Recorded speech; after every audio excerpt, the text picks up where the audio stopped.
You're listening to Super Power Up with multidimensional master, superpower expert, and former counterintelligence agent, Tonya Dawn Recla. If you're ready to disrupt reality, then sit down, strap in, and prepare to experience the show that proves there is no spoon. Hello, everyone. This is Tonya Dawn Recla, your superpower expert, and I'm giddy. I'm so excited to share this man with you. We have had the amazing blessing of being in his presence and listening to him speak and just feeling God move through him at Christ Church of the Valley, the church that you all know that we're very vocal about attending. And then when we came out of the closet saying the Reclas go to church, it was, kind of a thing for us, but we love it. And part of the reason we love it is because it attracts people like Dave Stone to teach and to share God's word and the wisdom and the years of experience. And just what I love about Dave mostly, and I'll get into kind of his bona fides here in just a second, but what I truly appreciate is just the spiritual maturity that he carries, and just to be able to relax into it. You know, when you're listening to a speaker or a teacher, and it's like your mind doesn't have to activate or like wondering if they're going to fumble, or if they're going to say something you don't agree with, or if you have to be on hyper alert or hyper discernment. It's like you don't really want to relax into them because you're not really sure where they stand. Well, with Dave, you know where he stands. None of that happens. It doesn't get activated because you just can relax in. What you see is what you get, and he knows what he's talking about, and he walks his talk, and there's nothing about his countenance that would suggest otherwise. And so it creates this really beautiful exchange where you can just receive the information that you're designed to receive, and you don't have to work that hard at it, right? Should it at all be that way? And so for 30 years, Dave preached at Southeast Christian Church in Louisville, Kentucky. And what's so impressive is during the last 13, as the senior pastor, he was able to grow that attendance from one campus to 7, from 17,000 to 27,000. I mean, you all know this game, right? It's a numbers game. It's an influence game. And as many people as we can touch with the light of God and the divine, right? That's what we're here for. That's what we're all doing. And so I mean, he's authored 8 books, totally he's in it, folks. This is his life. He walks, talks, breathes, and sleeps it. And it's obvious. So I've invited him on the show today to talk about a concept that so many of you ask us about, so many of you are struggling with. How do you live this work? How do you be devoted to this and not supersede and become this egotistical, maniacal, kind of crazy person because you think you know everything, right? It's one thing to say, of course, we have access to all knowingness through God, but that's a very different statement than saying, I know everything, right? And so how do we walk that really delicate balance? And so I've asked him to come on the show today to talk about living by Christ's design. So without further ado, please join me in welcoming Dave to the show. Dave, I can't thank you enough for coming on a crazy kind of superpower show. So thank you. Well, you sure were kind with all of those remarks that you made. I'm really interested in hearing what I have to say. Sorry, buddy. You're on the hook. We are interested in hearing what you have to say. Oh, well, it's an honor, and thank you for having me on. Well, you are more than welcome. And again, we're delighted. So we're going to dive right in and ask you our quintessential question here. What are your superpowers? Oh, I knew that question was coming, and it's an unusual question, but I certainly understand from where it comes. I think my superpower would be pouring into people. I don't know that I can narrow it down a whole lot. People passion. I work remembering names. If you talk to people, probably say, "Oh, his unique gift or power is encouraging by learning their names." That's something important to me, and I'm trying to live the axiom that we in the Bible that says, "Honor others above yourself." That's beautiful. It was interesting because Ashley was talking about that this past weekend around the concept of what does it look like to kind of be as Jesus was. And I think a lot of times people consider the Christ-led way to be very meek and very passive and very self-deprecating on some level. For some reason, that's how it gets translated. And so I love that you spoke to this idea of that's actually not it at all. And it's a really delicate balance of kind of being that in the world, which I believe is the directive that we were given, and yet recognizing that ultimately you're, as a person, in our personhood, are fairly insignificant. That's a really fine line to walk. How do you reconcile that? Well, I think most people tend one of two extremes. Either they feel like they are worthless and they have very little value that they can bring, or else that they are God's gift to the world, and when they walk in the room, everybody should bow down and ooh and ah and treat them with respect. And the biblical view of understanding how we've been designed and created in the image of God is to realize that we have our weaknesses, we have strengths, and we're all on this journey of trying to allow the Spirit of God to mature, to change us, to help us become the person that God wants us to be. There's one of the simplest acronyms that I ever heard, probably over 35 years, is just this acronym of, you put on the side of the word and you write downhill, SHAPE. And I like to go back to Job or Jeremiah, because both of them talk about in the Old Testament how your hands shaped me, you made me. And all you do is a simple teaching on what each of those stand for. S stands for spiritual gifts. God has gifted each and every one of us with different gifts. That each is for heart. You have a heart, you have a passion. Something is something that makes you sing. It's something that gets you up in the morning. The A is for ability.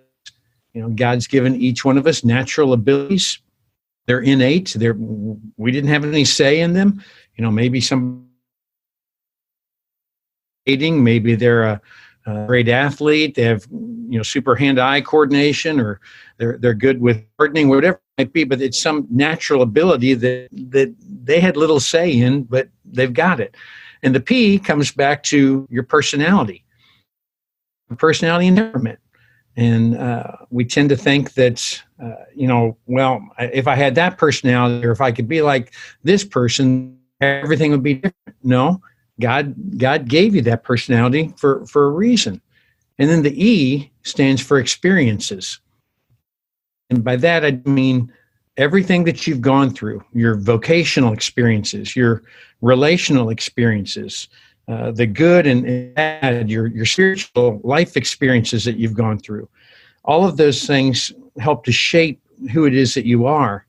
And the problem that most people have is, I think we end up trying to be somebody else, and yet you're the only person who can be you and get it right, And so that's what we want to do, is we want to say, how can I use the way God has made me to his glory? I can make a difference in this world.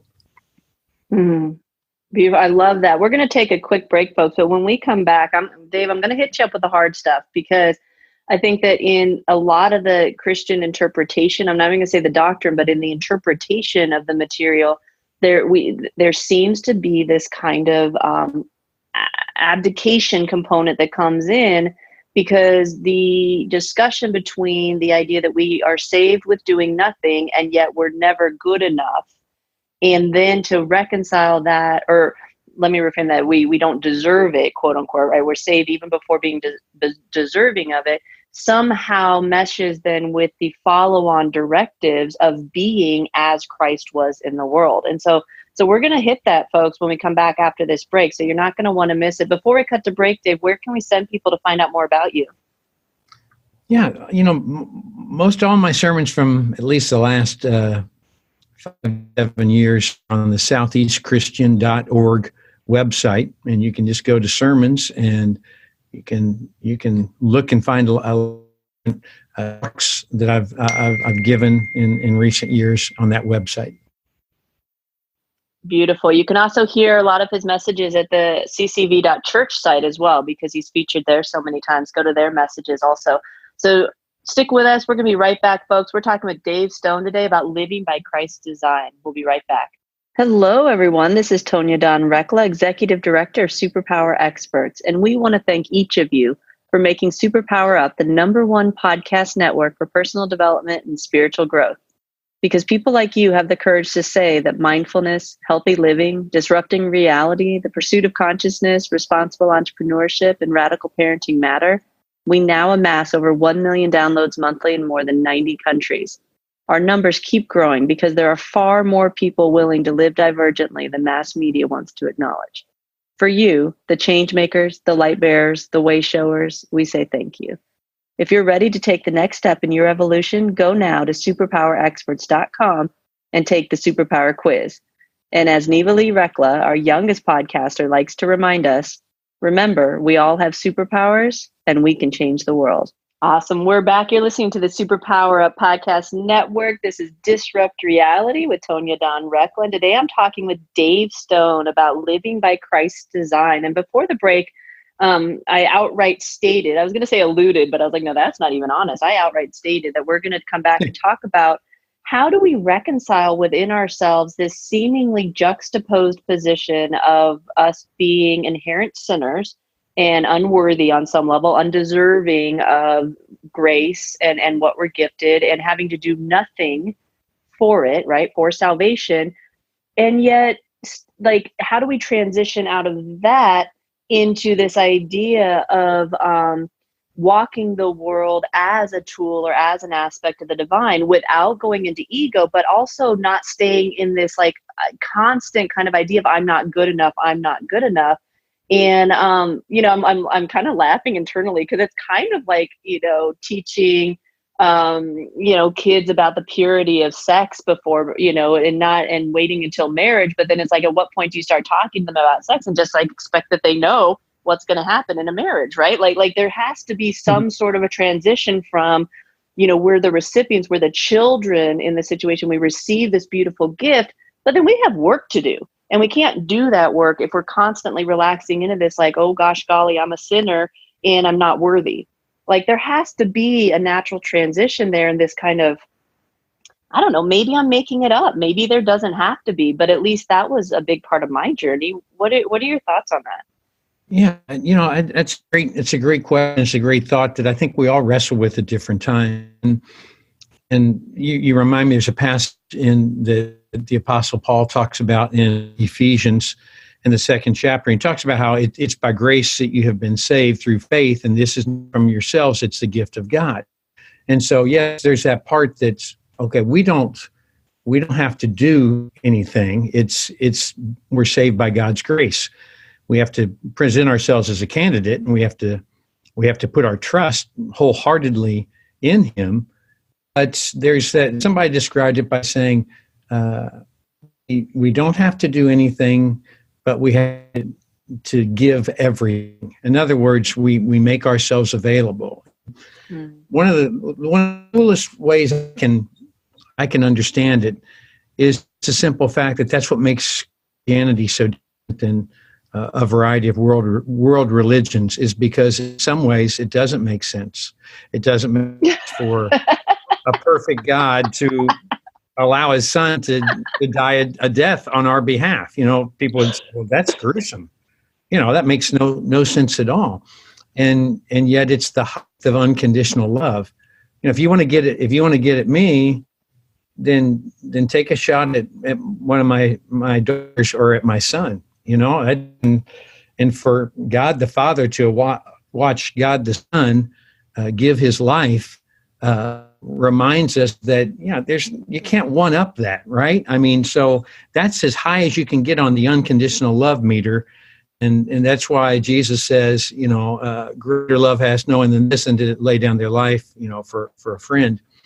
The other thing that comes to mind is that I think a lot of times within church world, we put people on guilt trips. I'm speaking as a pastor and a person who's up front, and lots think pastors and Christian leaders and folks in ministry will overstep their bounds, and they'll guilt trip people into serving or guilt trip people into giving. And my philosophy has always been, I want to lay out the need And when I need out, a person realize that they've been created in the image of God, that they have gifts that they can use for the Lord, then they're going to want to use those. But they don't want to do it, Tonya. They don't want to do it out of duty. Now they want to do it out of appreciation, out of gratitude. Mm-hmm. And I think that's where lots of times we miss the boat, because we think, oh, I've got to earn my way.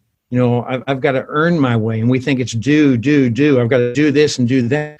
And Christianity is not so much about doing as much as it is about being, and understanding that, God has paid the price for you.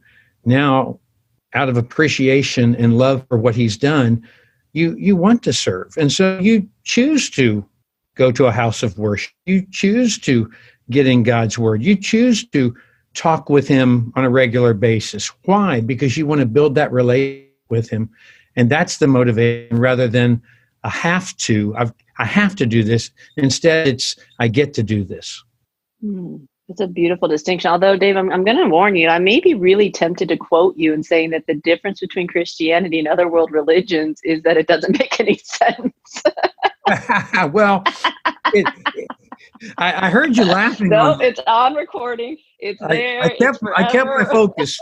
And I would say it again, and I'll double down on it. And here's why, because I don't deserve that type of love, and I'm not worthy of that. And I think people have a tendency to put Christian leaders on a pedestal.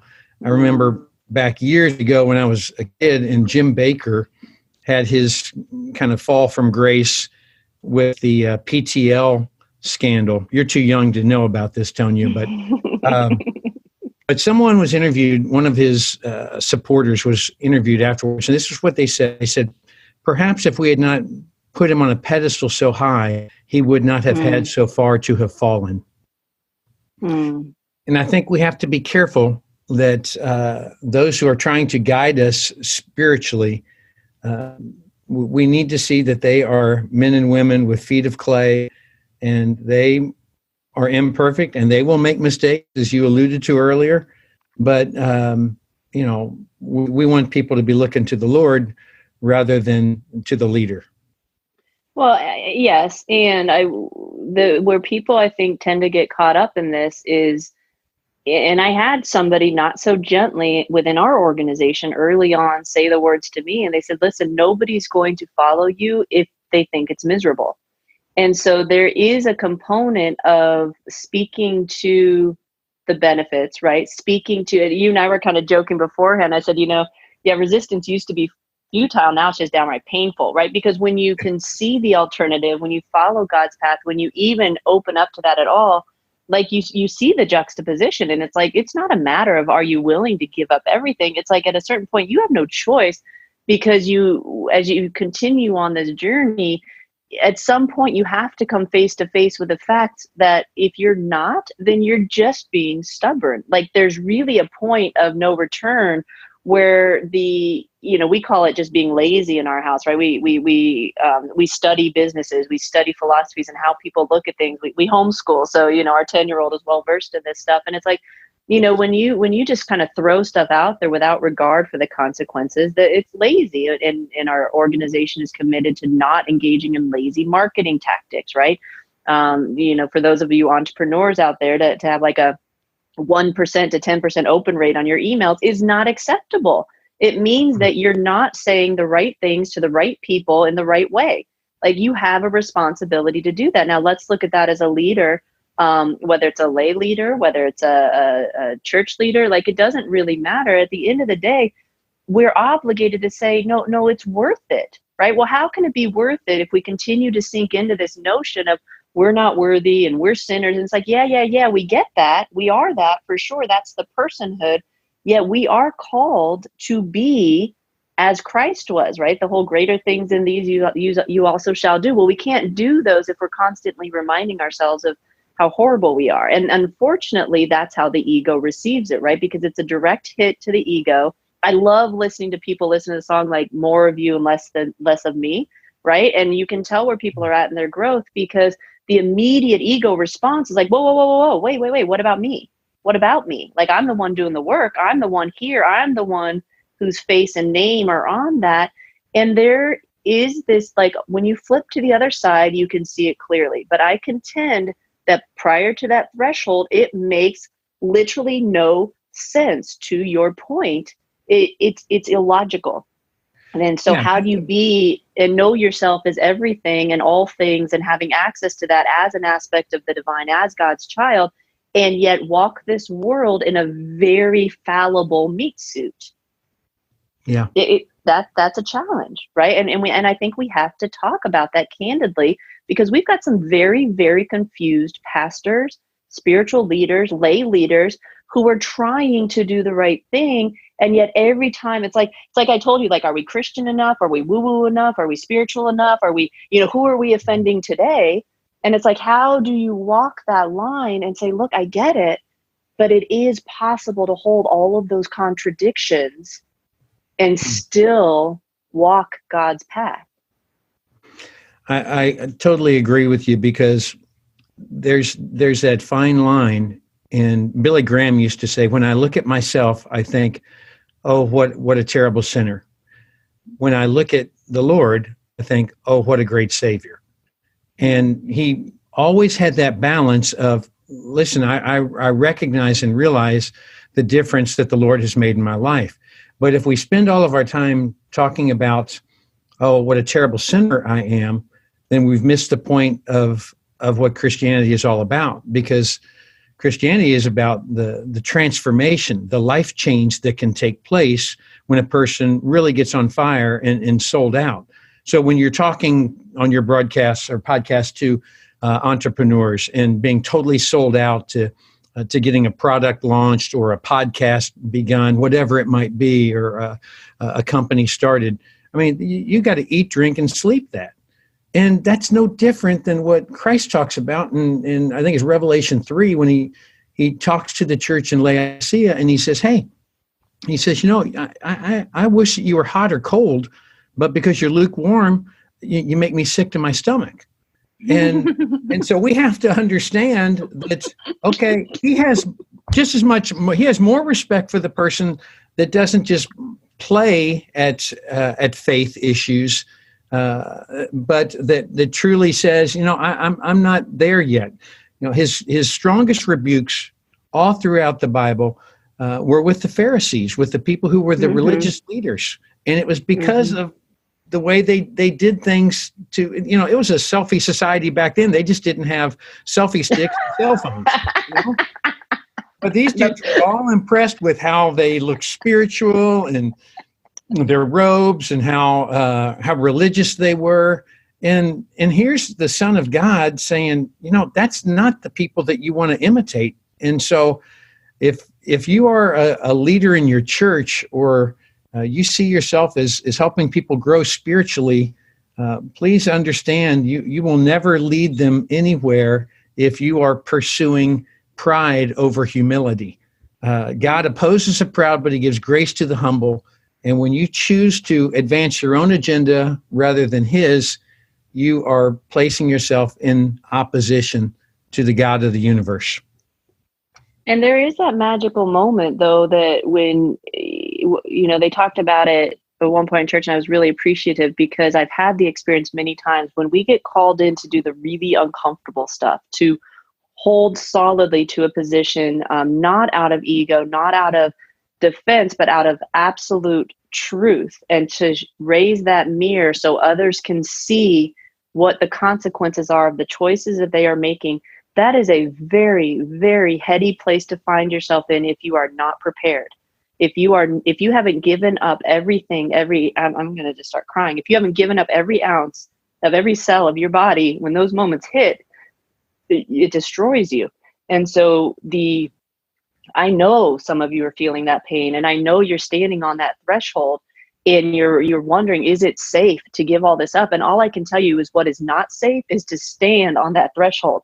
Just what Dave was saying. You stand on that razor's edge and you will die there. That is exactly what has to happen, because either give it all up or give it all in, But when you stand there and you camp out there, you destroy yourself and others around you, because you can hold it for a while, but your invitation is to cross over. And when you do, it's the squeezing through the eye of the needle, right? It's the idea of you can't take anything with you. That's not death, folks. That's the death of the ego. That's living this, breathing this, walking the world in this, is everything goes away that you thought you knew, and everything that's real comes to you. It's everything that you're looking for, everything that you want lies on the other side of that commitment, but you are not getting it without that commitment, because it is super dangerous, right? When the very clear directive came to us to teach people superpowers, it was like, okay, yeah, whatever. We've been playing with this stuff forever. Not a big deal. Happy to teach people. Well, God's pretty smart, because what he didn't say in that moment before I agreed was, oh, guess what? You're going to have to teach all of this stuff first. Because if you don't have that foundational piece there, and if you haven't totally 100% committed to doing good in the world, to being completely of service, those abilities, those gifts will destroy you. And I'm talking to the healers and the practitioners and everybody playing with modalities, and the spiritual leaders, and those who think that they have, the meaning of life, and you're peddling it now, whether you had a near-death experience or God came to you, an angel, whatever happened for you. You have to be able to hold it. And the only way you can hold it is to totally give it all up. But that doesn't mean, I have a beautiful husband, an amazing daughter. We have the most remarkable life that I never could have dreamed of. We have an amazing outreach. We have influence, we have business, we have success. We have everything came on the other side of that, but we don't need it anymore. And that was the passageway that we had to get through. And, obviously, I'm very passionate about this, because I think I know it's destroying people and people's families. And unfortunately, they're followers, right? Just like what you were speaking to before. If you do this half-assed, folks, you are hurting people, and mostly yourself. There's no gentle way, I don't think, to have that conversation, other than to say that you can get support, you can get help. You can look to others. You can pray. The support is a promise, right? What you have to do on your own is make the choice. Yeah, and it's such a paradox, and we've used that word throughout this, or that concept throughout our entire time together. And when you see that paradox, that you, in order to gain everything, you have to lose everything. You have to give everything up and take that step of faith. And the joy comes when you come on the other side of that step of faith, and it's freeing. And the things that you thought were going to be so important to you, they become less important. I'd like to say something to maybe the folks who are listening, who have had a bad experience, and maybe in some church setting, or in an introduction to growing spiritually in some way, or maybe someone who wasn't the best example, maybe someone who had ulterior motives or an impure agenda, or took advantage of, all these things become baggage that's really tough. And it can, if you're not careful, those things can become a huge obstacle between you and your relationship with God. And as Tonya talked about earlier, every one of us is imperfect, and we're all going to make mistakes. But please don't let someone or something, some church experience that you had 10 or 20 years ago, stand in between you and the Lord. Because if that's the case, then they're closer to the Lord than you are, and we don't want that. And I'm certainly not trying to trivialize any painful things that listeners have gone through, but I just, bitterness can eat a soul up, and resentment it's like drinking poison and waiting for the other person to die. It just will eat you up if you're not careful. So instead, begin to see yourself as a person who can live by Christ's design, the way God has shaped you. And, God made us all originals, and he's given you different gifts, and use those gifts for his glory. Beautiful. And if you want to know a good place to start, if you don't have someone to turn to or you don't have a support mechanism, just start looking into grace. The concept in and of itself, trust the divine to kind of guide you, and just start. I mean, Google can be your best ally in these moments, and just start looking up grace and how do I forgive, and just really start opening yourself up, and God will speak to you through the internet. Believe it or not, it happens, or people in your life, or if you're not really an internet person, a book or whatever the case may be, it will come to you. Dave, we will start wrapping up, but I would be remiss not to mention the reason why I wanted to have you on this show. And we fell in love with you the first time we heard you speak. And then a couple weeks ago, you made a very off the cuff remark. I started busting up and I realized the entire congregation was quiet. And if you haven't been to CCV's, they call it the mothership, right? The Peoria campus. Then I don't know that they call that, but I've heard it called that. I shouldn't speak for them and their branding, but and I'm the only one laughing. The whole place is quiet. So I'm not sure it was supposed to be a joke, but it was like, but you made an off the cuff remark about, Jesus with the disciples in his final moments and how he was repeating himself. It was the foot washing scenario you were painting for us all, and how, he wasn't real optimistic that they were going to do what he told them to do, because they really hadn't proven that so far. And I was rolling, and I'm like, there's a man who gets it. There's a man who has talked about it and made the offer and invited people into a deeper relationship with God and talked about it and kind of knows that feeling. And so I could really appreciate that. And I just, for all of you out there who feel like all you're doing is talking about it, it does matter. It is planting seeds. You may not always be there for the harvest, but the ones that you are there to harvest is because somebody else planted seeds. Have faith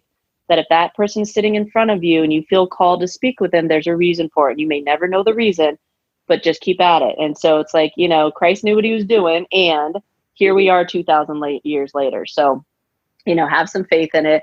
And but that I was like, dude, I want to talk to that man right there. That's who I want to have this conversation with, because you get it. And I appreciate your willingness to be so forthcoming on this call.